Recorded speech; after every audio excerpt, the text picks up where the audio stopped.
اے تمام جہانوں کے مالک، دنیا سے رخصت ہوتے وقت ہماری زبان اور دل اس بات کی شہادت دے رہے ہوں، اشہد ان لا الہ الا اللہ وحدہ لا شریک لہ واشہد ان محمدا عبدہ ورسولہ۔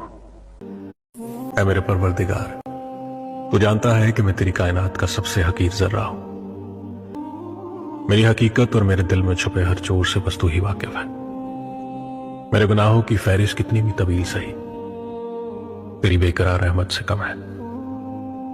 میرے مولا، تیرا ہی آسرا ہے، میری ہر سانس کے مالک، میرے ہر کام میں اپنا کرم فرما۔ مجھے شکر نہ کرنے والوں میں شامل نہ فرمانا، مجھے شکر بجا لانے والوں میں شامل کرنا یا رب۔ یہ جان تیری امانت ہے، ہمیں کسی حال میں تنہا مت چھوڑنا یا رب، آمین۔